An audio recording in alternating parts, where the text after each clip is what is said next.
There are things out there, creatures, monsters, ghouls and spirits, beings that fall outside the realm of visible truth, beyond the confines of our basic reality. They lurk in the dark, haunt the recesses of our minds, and stir our curiosity in the unusual and weird. They are taboo topics, stories that we tell around the campfire and folklore passed down from our ancestors. We've been taught that these things don't exist, that they are merely myth and legend. Or are they? Welcome to the Occult Archives. I'm your host and spooky librarian, E.M. Moon, but feel free to refer to me as E. Here lies a space beyond all spaces, a library full of arcane information enough to drive any normal person mad. If you can think of it, if you can question it, the archives probably have what you seek. It's been too long, my fellow occultists. I hate that I have such big gaps in the broadcast, but life finds a way, and that way is unpredictable.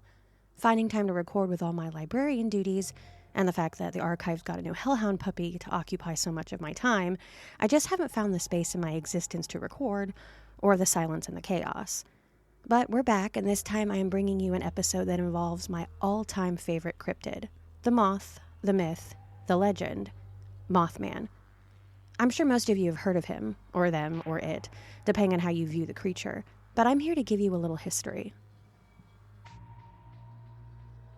In American folklore, Mothman is a humanoid creature that was reportedly seen around Point Pleasant, West Virginia, from November 15, 1966, to December 15, 1967. Despite its name, the original sightings of the creature described avian features.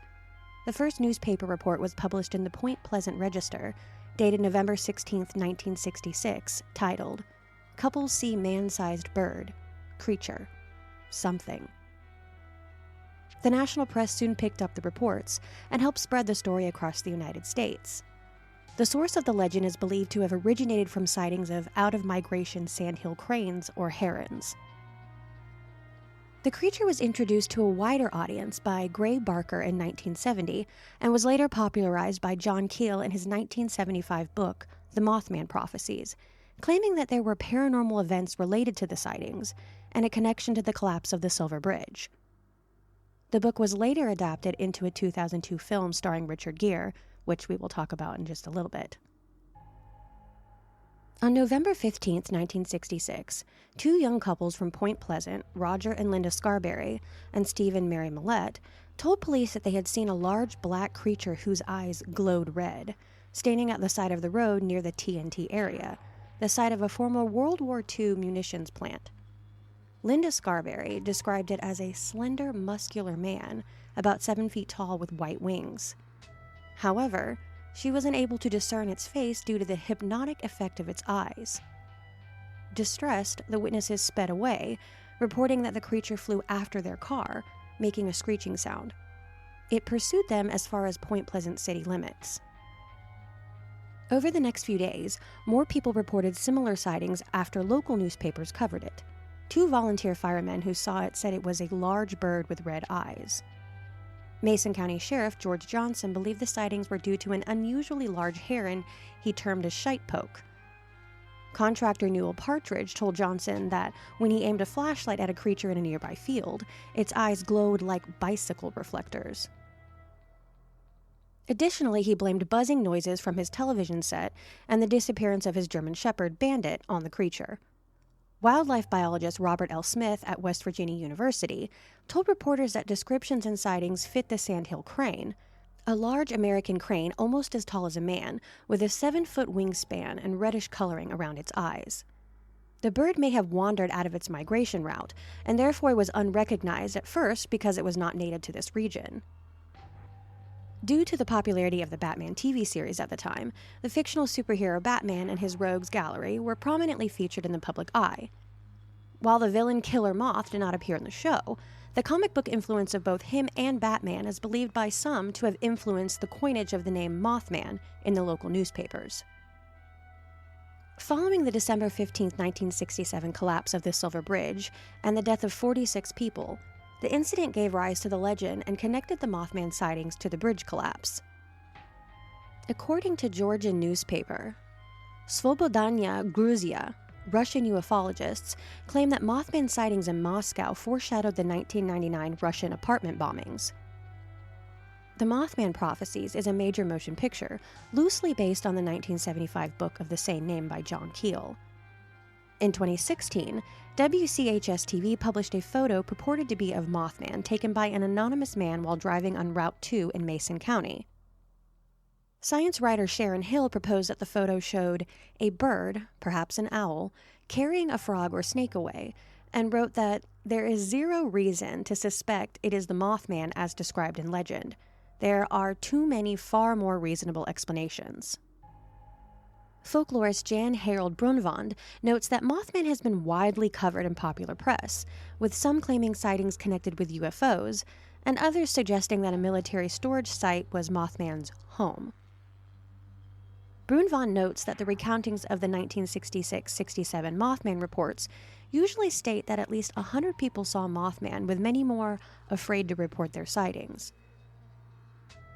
However, he points out that these written sources for such stories consisted of children's books or sensationalized or undocumented accounts that fail to quote identifiable persons.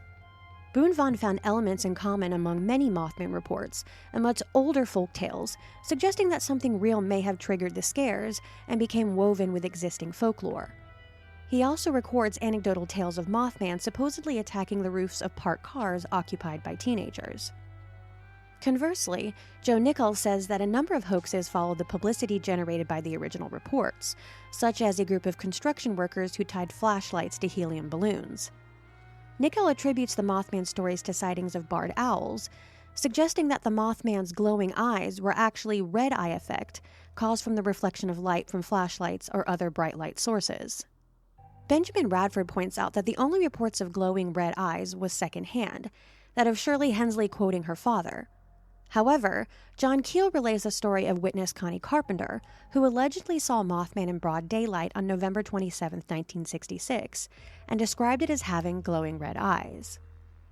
One of the prevailing hypotheses associated with the Mothman at the time of the original sightings was that it was a misidentified sandhill crane, due primarily to the size of the bird as well as the reddish flesh around the crane's eyes.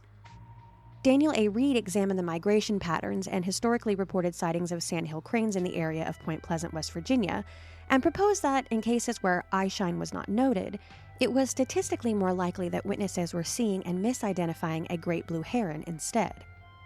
In 1966, a snowy owl was shot by Ace Henry at Point Pleasant, and it was described in local newspapers as a giant owl because of its nearly 5-foot wingspan. It's been claimed that it may have been the origin of the Mothman sightings. The bird is still displayed as a mounted specimen at the Mothman Museum.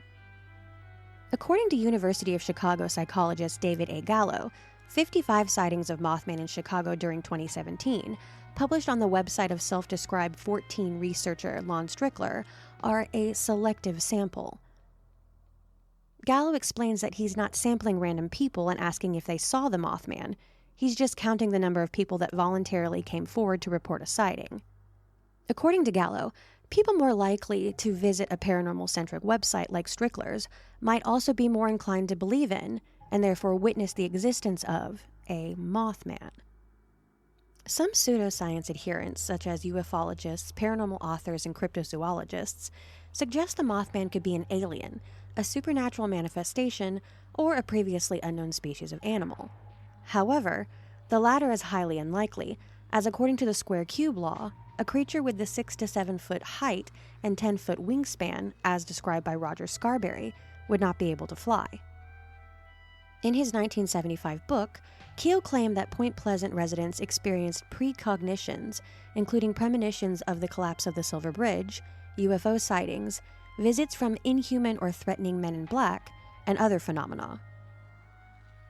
Now let's delve deeper into the sightings.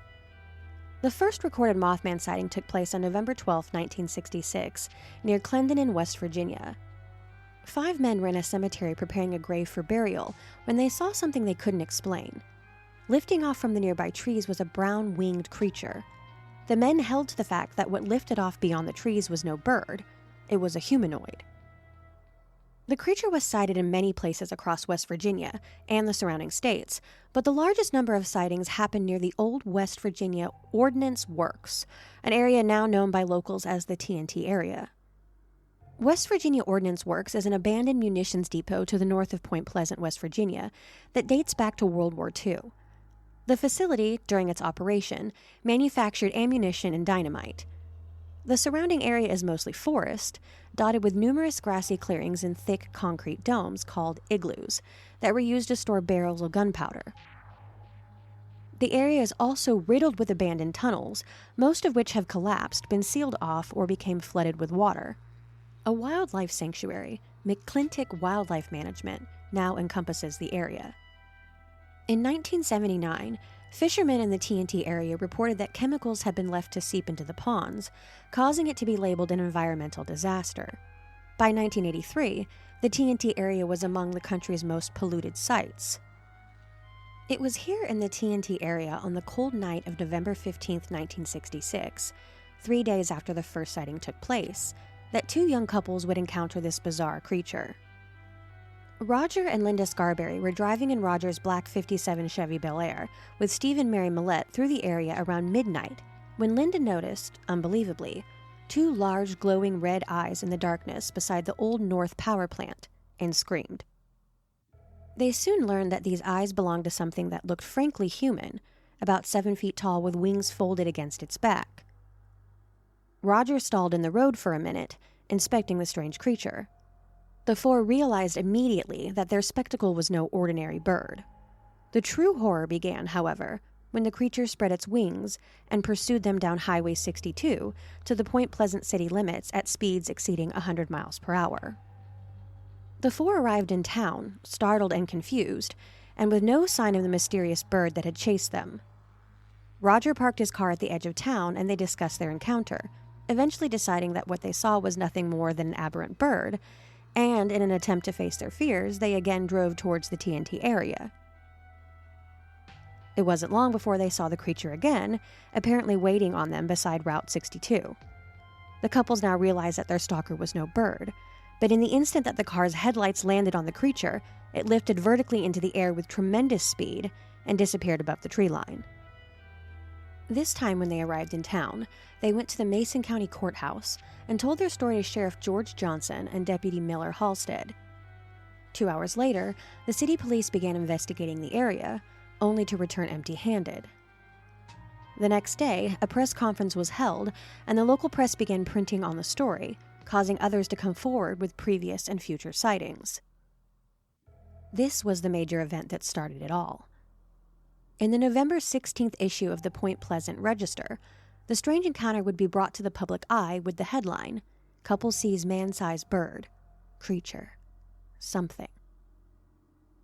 The strange encounter in the TNT area was a harrowing experience for everyone involved, and on the morning of November 16th, 1966, Linda Scarberry was rushed to the hospital by her father after experiencing a nervous breakdown.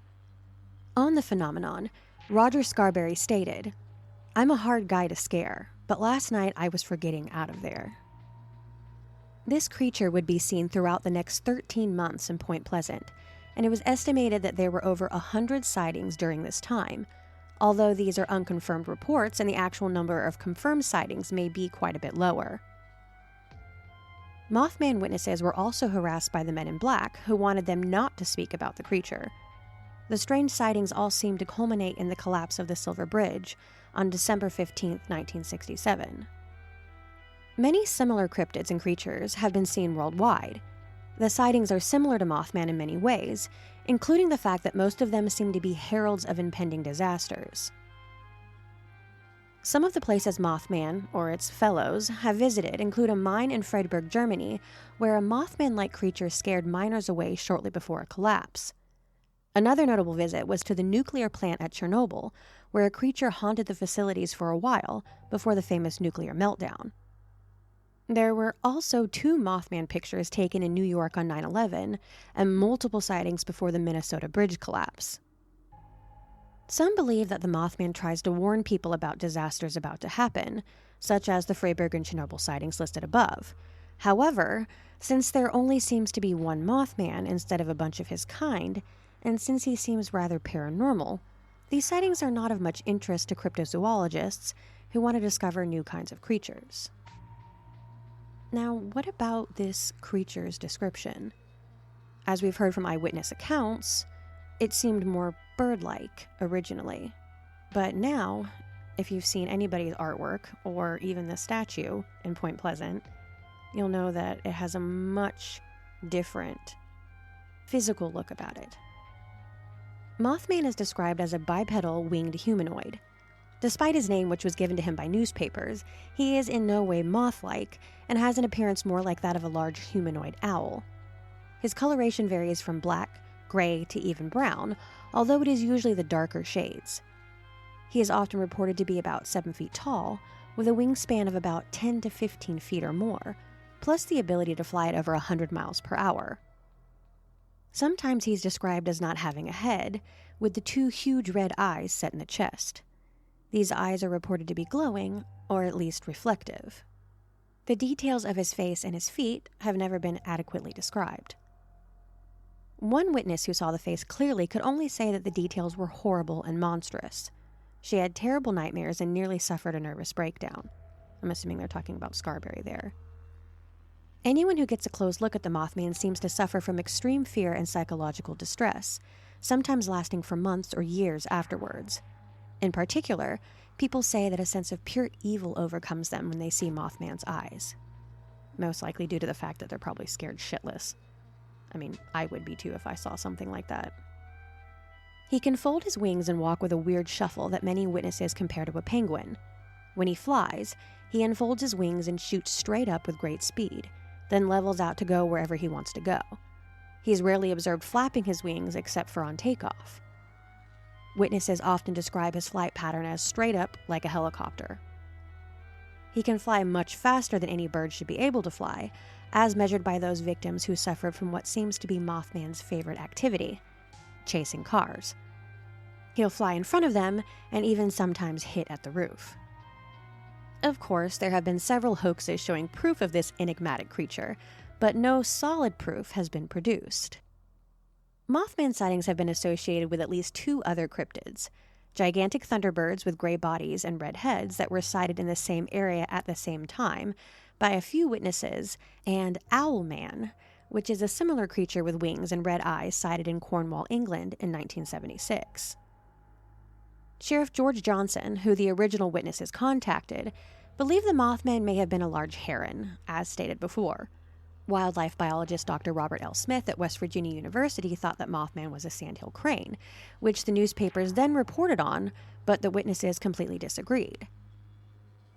Skeptic Joe Nickel posted owls as an explanation because of their eye shine and their silhouette resembling the headless Mothman. Most modern skeptics seem to agree with Joe, but the sightings might just be too extraordinary to attribute them to such animals. 2 legends from Shawnee lore mention creatures closely resembling Mothman called Misigna. I apologize if I did not pronounce that correctly. And Waupi, respectively. In the legend of Misigna, the description of Mothman is similar to Bigfoot. That's who the ceremonial dress is supposed to be that's used during the bread dance. The Waupi legend is also similar in that it's part of Shawnee lore, and it tells of an indigenous family who chose to become white hawks living in the forest near Point Pleasant. Some even believe the Mothman may be an angel, demon, or the product of a blood curse placed upon the town by Chief Cornstalk, who was murdered along with his son in the area. Similarly, the curse theory is one very attached to the collapse of the Silver Bridge. The more likely assumptions, however, like a normal barn owl, have been proposed, due to the fact that in the original sighting, what the witnesses seem to describe is more in line with an illusion during driving, and other sightings could be misidentifications and calls for attention. A speculative anorognathid pterosaur has also been a claim made by certain people. However, it remains normal fun and speculative zoology. Despite no verifiable proof, Mothman has become a figure of fame and adoration, especially for the citizens of Point Pleasant. There is even a museum, an annual festival, a moth cam, and a statue that the artist took some creative liberties with. If you've seen it, you know what I'm talking about. Apparently Mothman has quite the dump truck. It was created by artist and sculptor Bob Broach and stands 12 feet tall, made of stainless steel, and was unveiled in 2003 for the annual festival. I'm sure you monster lovers out there would really enjoy this piece of cryptid art. You can visit the Mothman Museum site at www.mothmanmuseum.com for more information. Now, what got me into Mothman was the 2002 American supernatural horror mystery film, The Mothman Prophecies, that was directed by Mark Pellington and starred Richard Gere and Laura Linney, with Will Patton, Deborah Messing, Alan Bates, and Lucinda Jenny in supporting roles. The movie was based on the 1975 book of the same name by parapsychologist and 14 author John Keel. The screenplay was written by Richard Hatem. The story follows John Klein, Gere, a reporter who researches the legend of the Mothman. Still shaken by the death of his wife 2 years earlier from a glioblastoma, Klein is sent to cover a news piece and inexplicably finds himself in Point Pleasant, West Virginia, where there have been sightings of an unusual creature and other unexplained phenomena. As he becomes increasingly drawn into mysterious forces at work, he hopes they can reconnect him to his wife, while the local sheriff, Lenny, becomes concerned about his obsessions. The film claims to be based on actual events that occurred between November 1966 and December 1967 in Point Pleasant, as described by Keel. It was shot in Pittsburgh and Kittanning, Pennsylvania, and was released to mixed reviews, although it was a box office success and has since gained a cult following. I am included in that cult. I'm going to give you the plot for the movie, so if you haven't seen it and you don't want spoilers, maybe fast forward through this part. Okay, for those of you still listening, here we go. Washington Post columnist John Klein and his wife Mary are involved in a car accident when Mary swerves to avoid a huge, flying black figure that only she witnesses. John survives the crash unscathed, but Mary is hospitalized. There she is diagnosed with an unrelated brain tumor and dies shortly thereafter. John discovers her sketchbook of terrifying drawings of a moth-like creature with red eyes that she drew over and over while hospitalized. 2 years later, driving in the middle of the night to Richmond, Virginia from Washington, D.C., his car breaks down and he walks to a nearby house to get help. The owner, Gordon Smallwood, reacts violently to John's appearance and holds him at gunpoint. Local Sheriff Connie Mills diffuses the situation while Gordon claims that this is the third consecutive night when John has knocked on his door at 2:30 a.m. asking to use the phone. Connie and John try to make sense of these events. John checks in at a local motel and discovers that he is in Point Pleasant, West Virginia, just across the state line of Ohio, hundreds of miles off his route and having traveled the distance impossibly fast. He ponders how he ended up so far from his original destination. Connie discloses to John that many strange things have been occurring in the past few weeks, and that people have reported seeing a large winged creature like a giant moth with red eyes, with some witnesses making drawings of the creature similar to Mary's. She also tells him about a strange dream that she had, in which the words, "Wake up, number 37, were spoken to her as she drifts in open water. During a conversation with Gordon, he reveals to John that he has heard voices coming from his sink, telling him that in Denver, 99 will die. While discussing the day's events at a local diner, John notices that the news is showing the story of an airplane crash in Denver that killed all 99 passengers and crew aboard. The next night, Gordon frantically explains that the voices in his head emanate from a being named Indrid Cold. Later on, Gordon calls John on the phone and says that he is standing next to Indrid Cold. While John keeps Cold on the line, Connie checks on Gordon. Cold gives John details about his life that only he knows, and John tests Cold with questions that only someone in the same room could answer correctly, which Cold does. John is convinced that Cold is a supernatural being. Meanwhile, Connie hammers on Gordon's door. Gordon answers sleepily and says that he has been in bed for hours. This particular event escalates a string of supernatural calls to John's motel room from Cold. One tells him that there will be a great tragedy on the Ohio River. Later, John receives a cryptic call from Gordon and rushes to his home to check on him. He finds Gordon outside, dead from exposure, though the police estimate that he died hours before he called John. John becomes obsessed with the local Mothman legend, as some of the messages and apparitions imitate Mary, and he arranges to meet an expert on the subject, Alexander Leek. Leek explains its enigmatic nature and discourages John from becoming further involved, warning him that attempting to prevent predicted events is futile. However, when John learns that the governor plans to tour a chemical plant located on the Ohio River the following day, he becomes convinced that the tragedy will occur there. Connie and the governor ignore his warnings, and nothing happens during the tour. Soon after, John receives a mysterious letter that instructs him to await a call from his deceased wife, Mary, back in Georgetown on Christmas Eve at noon. He returns home to wait for her call. On Christmas Eve, Connie calls John to convince him to ignore the phone call from Mary, return to Point Pleasant, and join her and her family for Christmas Eve dinner. She says he shouldn't be alone on that night, as it is no way to be, then ends the call to allow John to make his decision. Though anguished, John realizes his obsession is isolating him and decides to return to Point Pleasant to spend the holiday with Connie.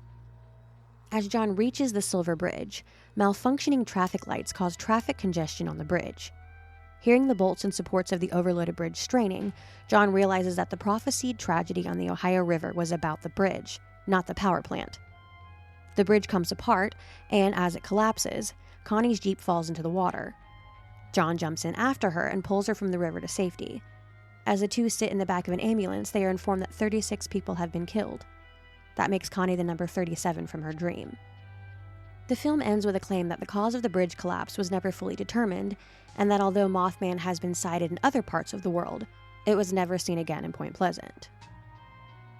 Writer Paul Meehan judged the film's explanation of the Mothman to be a confused mishmash of science fiction and demonology, and likened it to the television series The X-Files, though preserving Keel's breathless hysteria.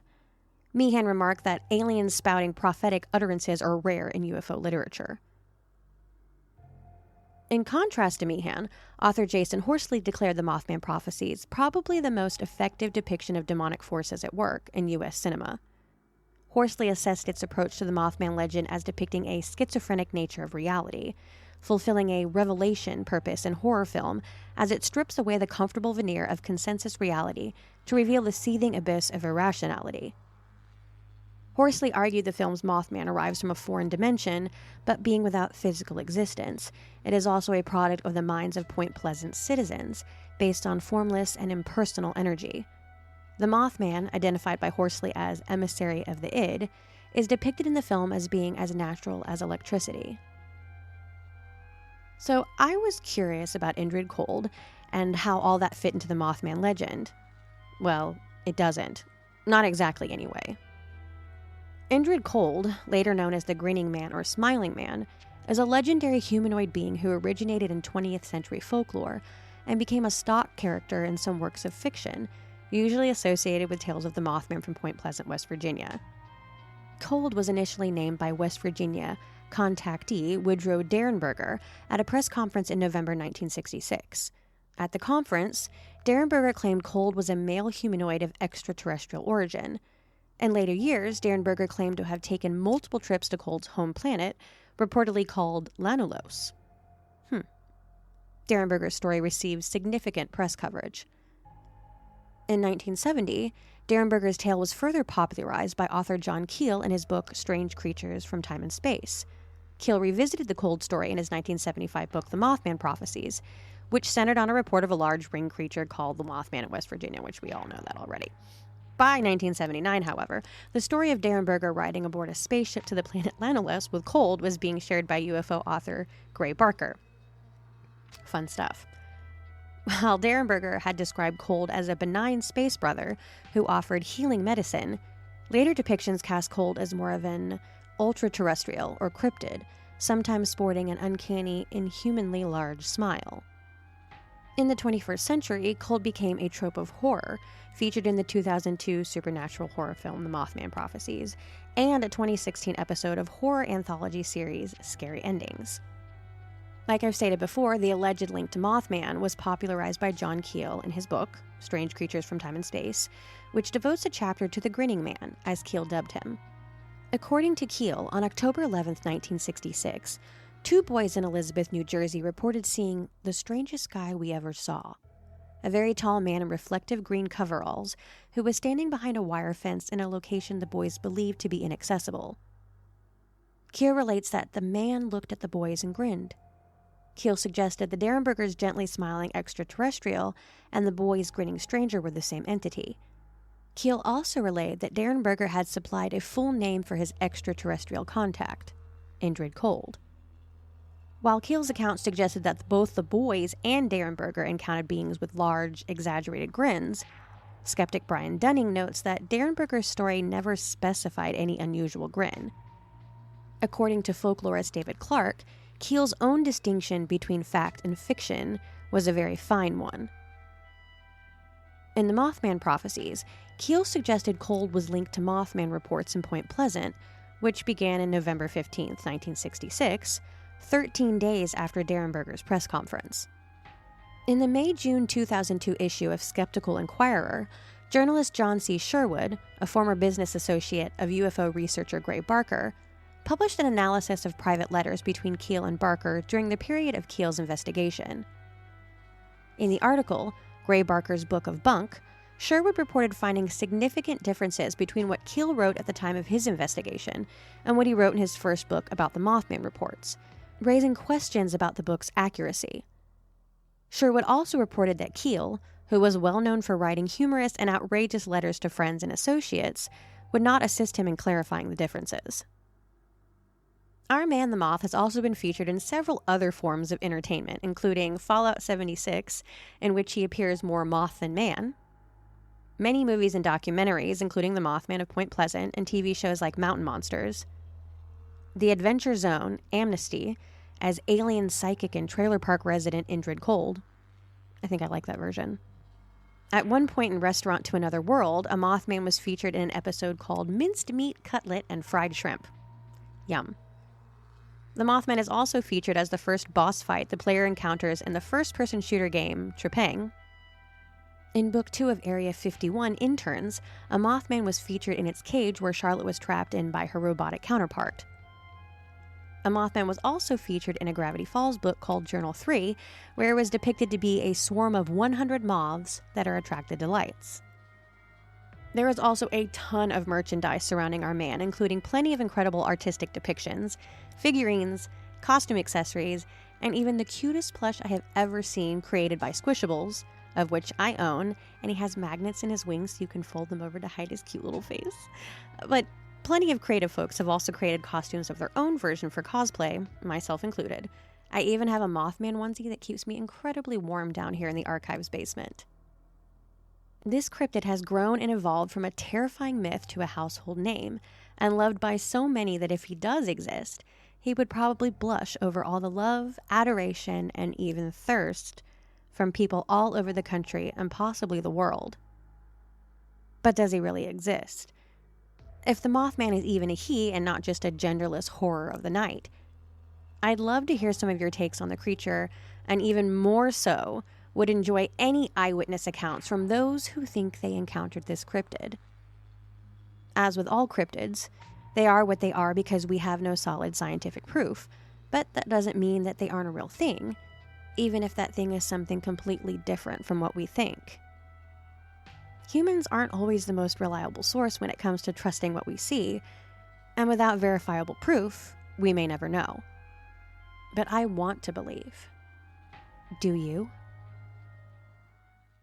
So I know I apologized at the beginning of the episode for not having had an episode in, I don't know, months and months and months. I originally planned on coming back in February of this year, but things have been so stressful and out of hand, and finding the time to record, like the amount of times that I had to pause this recording and chase the cat away from the door is ridiculous. Like, I thought I was losing it. But I'm going to try to be more consistent again. I really am. A lot of my time that's not spent watching my dog, who is the sweetest thing ever, a little over a year old, but he has to be watched 24/7. Like, you have to keep your eye on him, or he picks everything up, puts it in his mouth, including scissors. You know, he's picked up quite a few weapons, but I digress. The only free time that I have is in the evenings, and that's when I write. Because if you guys don't know, I am also an author, and you can read all my stuff on Inkit, by the way, for free. If you find me under EM Moon, because that's my biggest focus, but I know the podcast can help me with that. And there's overlap because I read my own stories. But I'm rambling. This is why I have a script, because if not, it would be a lot of ums and buts, and the neurodivergence really starts to seep through. But yeah, I'm going to try and record more because I know that there are quite a few of you out there that enjoy it, and I enjoy it. I don't necessarily like listening to myself talk, but I love researching this sort of stuff and trying to compile stuff when my executive dysfunction allows me to be actually functionable. But, it's the usual day-to-day stuff, and I just want everybody to know that I love them. For those of you that support me, it means the world to me because I regularly feel like an invisible person, like nobody sees me or hears me or whatever. So the fact that y'all listen just warms my cold black heart. And I want everybody to be safe out there because if you live in the States like I do, you know that things have been getting increasingly weirder. And it might be time to do an episode on all that nonsense since I did that conspiracy theory episode back in 2021. Literally published it the day of the January 6th insurrection. So if that wasn't apropos. But yeah, I'm done rambling for now. And like I said, I love all of you. And thank you so much for your continued support. You can always support me monetarily through my Buy Me a Coffee. That would be much appreciated because it helps me keep doing this. It's like I'm not getting paid, so it isn't always a priority on my to-do list, but I want it to be because I do really enjoy doing this. And I love being able to bring fun stuff for you to listen to, a la, old school radio programs and such. That's kind of where my head is with this. But, yeah. I'm gonna get back to my librarian job now and let you guys get on with your day. But kisses for you. As always, lock your doors, salt your windows, and remember, it's okay to sleep with the lights on.